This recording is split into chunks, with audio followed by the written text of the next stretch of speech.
Güvenlik soruşturması Devlet Memurları Kanunu'nun 48. maddesinin Anayasa Mahkemesi tarafından iptal edilmesinden önce yürürlüğe giren bir durumdu.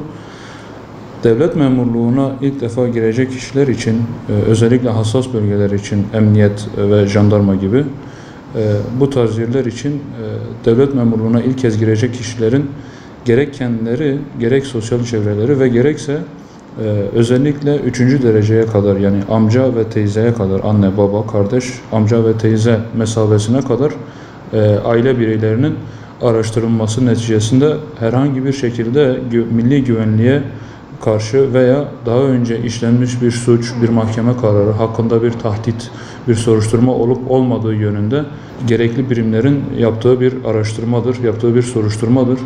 Bu güvenlik soruşturması 2020 yılında Anayasa Mahkemesi tarafından iptal edildi. Devlet Memurları Kanunu'nun 48. maddesinin iptali üzerine ortadan kalkmış oldu.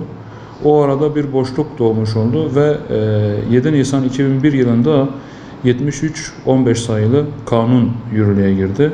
Kanunun ismi de Güvenlik Soruşturması ve Arşiv Araştırması Kanunu'dur. Bu kanun çerçevesinde artık kanun bağlamında başlı başına devlet memurluğuna ilk yeni girecek kişiler için meclisimiz güvenlik soruşturmasını ve arşiv araştırmasını kanuni bir temele dayandırmış oldu. 16 maddeden oluşan 73-15 sayılı kanun ile artık resmi bir şekilde devlet memurluğuna ilk girecek insanlar için güvenlik soruşturması ve arşiv araştırması yapılmaktadır. Güvenlik soruşturması ve arşiv araştırması Emniyet Genel Müdürlüğü, Milli İstihbarat Teşkilatı ve Mülki İdare Amirlikleri tarafından yapılmaktadır. Bu yapılan araştırmalar neticesinde devlet memurluğuna girişinde herhangi bir sakınca bulunan kişiler için güvenlik soruşturması olumsuz neticelenmiştir şeklinde bir cevap verilmektedir. Bu cevaba ayrıntı verilmemektedir.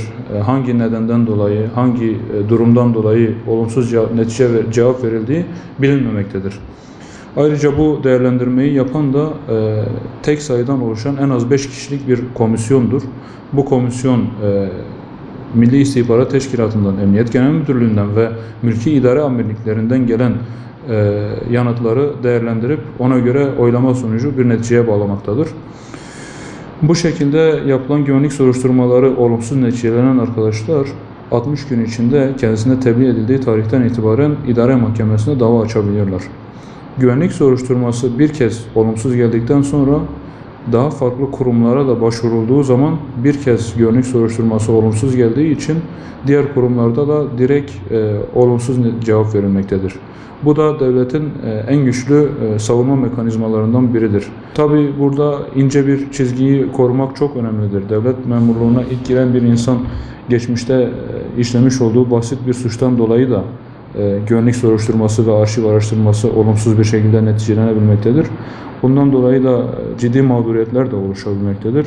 Buradaki dengeyi devletimiz 73-15 sayılı kanunla, komisyon yoluyla önlemeye çalışmıştır. Askeri ve emniyet birimlerine girmek üzere başvuruda bulunan kişilerin daha çok ince elenip sık dokunmaktadır. Güvenlik soruşturması devletin en güçlü savunma reflekslerinden biridir. Kanunun amacı ve kapsamı güzeldir, önemlidir. Ancak kanunun bu amaç ve kapsamını yerine getiren birimlerin bu ince çizgiye ve nüanslara dikkat etmesi gerekmektedir.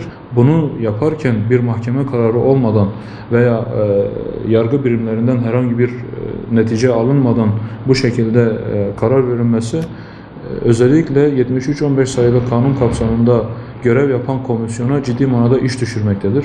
Komisyonun vicdani ve ahlaki olarak gerçek manada herhangi bir yargılama olmasa bile gerçek manada o kişilerin geçmişleriyle yargılanmalarının önüne geçecek şekilde o kişilerin devlete hizmet edebileceği düşüncesiyle ve ön yargılı olmadan bu duruma yaklaşmaları gerekmektedir. Bu şekilde öneride bulunmaktayız. Yargı önüne taşınarak yargının son kararı vermesini gerektiğini kanaatindeyiz. Çünkü biz anayasamızın temel ilkelerinden biri olan hukuk devleti ülkesinde yaşamaktayız. Hukuk devletlerinde de hiçbir şekilde komisyonların kararıyla değil, yargı kararlarıyla insanların gelecekleri yönlendirilmelidir. Adalet mülkün temelidir. cümlesinden bahisle devletin savunma refleksini yerine getirirken kendi kendisiyle de çelişmemesi gerekmektedir. Bu yönüyle bu durumun yargının çözebileceği bir durum olduğu kanaatindeyim.